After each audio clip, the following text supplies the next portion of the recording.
Hello and welcome to another movie review on HSG, of course, and this is a movie which I actually wanted to watch for quite a while, and that seems to be a theme that comes up quite often on this channel, where there's movies that I really want to see and then for various reasons I just don't get the chance for quite a while.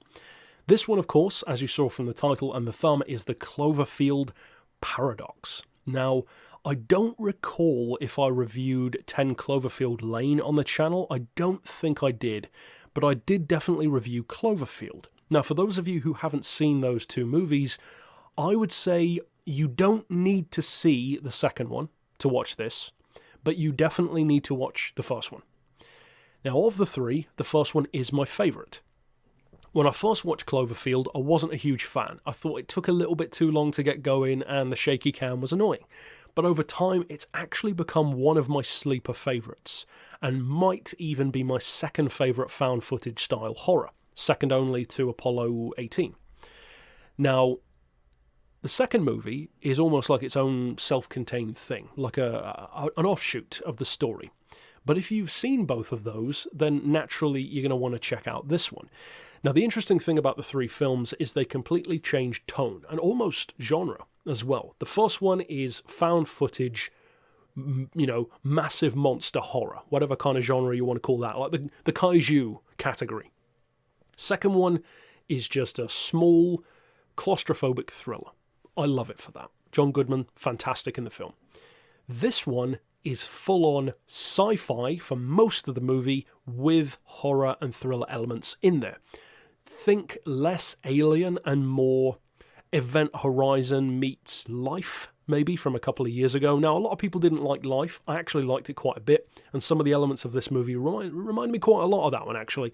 Now, the story of this one is totally different to the first two films, if you've seen them already, because it's about a group of astronauts from all different countries who have gone up into space on this space station with a very specific goal of creating infinitely renewable energy.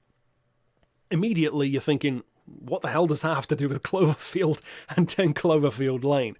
Well, as it turns out through the film, you'll see that it's not like a direct sequel in those kind of traditional senses, but for a fan of those other two movies, without spoiling anything yet in this video, time codes of course, it will tie in certain ways that you will appreciate. Now, the reason why I wanted to review this one is because this has been a much maligned movie.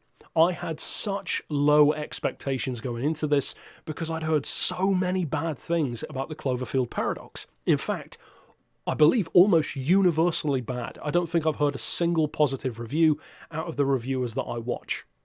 The schmoes, I think, didn't like it. I don't recall Chris Stuckman liking it. I don't think the Real Rejects even liked it, if I recall correctly. If they even reviewed it, I don't remember. But I don't recall anyone really liking this film. I do. I like this movie. In fact, I like this movie more than 10 Cloverfield Lane. Second only to the original Cloverfield for me. And the reason why is because it ties into a genre of horror which I've always loved, which is this scientific, claustrophobic, location-based horror. And movies that I include in that are stuff like Event Horizon and Life, but even something on the total other end of the spectrum, instead of going up, going down, Sphere, the underwater movie, which is actually one of my sleeper favourites. I read the novel as well, absolutely love it. I think it's a great story and a severely undervalued film, and probably most people misunderstand it, and that is why they don't like it. I love that movie, and this actually kind of reminded me of that in different ways. Now, I said that there's elements of horror, and that is true. Don't go into this expecting full-on scares all the way, because you don't get that. It's science first, horror second. But I think that kind of suits it, because even the previous two films are kind of like that. Cloverfield has elements of horror and certain horror scenes, but for the most part it feels almost like a survival adventure, like a natural disaster movie that happens to have a monster in there. The second movie is mostly a survival thriller with some elements of horror. This one, I think, suits that tone of having horror within a larger scenario, and that to me suits it. Now, I can't get into why I love this movie without spoiling it, so that is going to be over here in the spoiler review. But what I would do, or what I would recommend doing, is same as always. If you haven't watched it, watch this point in the video, go and check out the movie, then come back to listen to the spoiler review. So let's get into spoilers now. So, the reason why I love this movie so much is actually fairly simple. This movie caused the other movies. And I'm sure that people in other reviews have mentioned this, but I just haven't noticed, because one of the most common things that I heard in those negative reviews is people saying it just didn't make sense. This movie was all over the place, it's got a weird storyline, it's all scientific jargon, and it just doesn't really connect to the other films.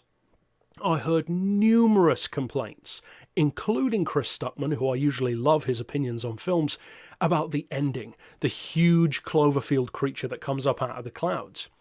I have a theory on that, but my simpler theory regarding the entire film is actually really simple. This movie is not complicated at all, and I don't understand why people think it is. It's the simplest thing in the world. Their actions in this movie cause the other two movies. This is a prequel. It's not difficult to understand in the slightest. The experiment that they do in this film causes the creature in the first movie to exist. And of course, famously, back in that original film, in the credits, I believe it was, you see some footage of a satellite falling from the sky into the ocean. I believe that that was part of this, probably a piece of debris from this ship or another one like it, in one of those parallel dimensions.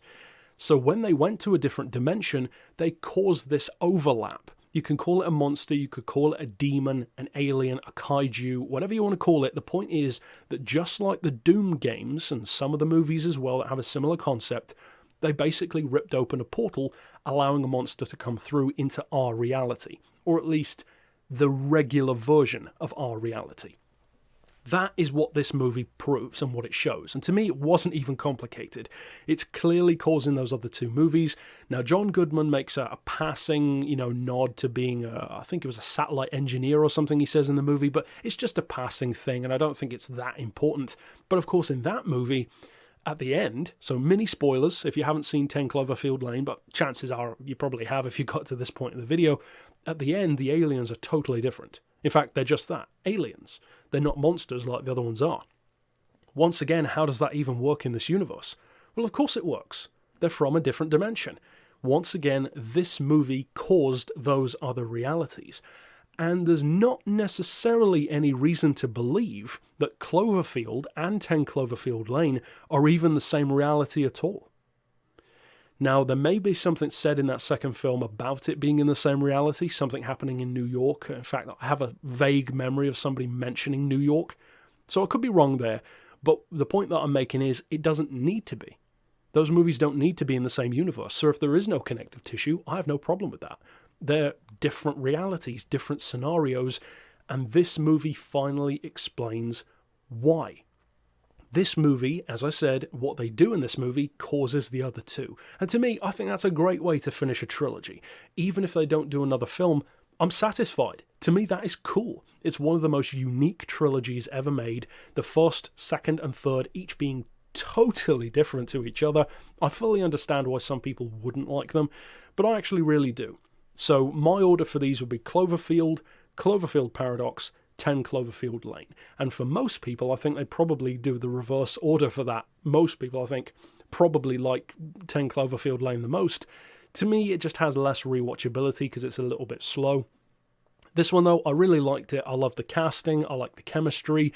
It really reminded me of those 80s and 90s sci-fi horror movies that I love, such as Sphere, even something like Leviathan as well, which I love, or Virus in the 90s. It had that kind of vibe.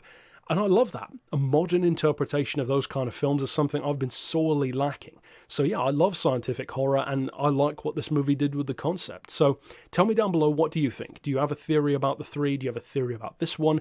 Do you dislike this movie? Do you agree with me and actually think it's a way better film than people give it credit for? And also, maybe if you didn't have your own theory, what do you think of mine? And the final point that I'm going to make is back to that final shot, when I think it's the satellite comes down, or that little pod that she's in, through the clouds, and then of course the massive Cloverfield monster comes up through the clouds and roars. Chris Stuckman's issue with that was the proportions of the monster, that it was so ridiculously huge. I have two answers to that. One, I believe we've already been told that the monster in the first movie was a baby. I definitely remember reading that somewhere. Now, I could be wrong, but I'm pretty sure that was the case.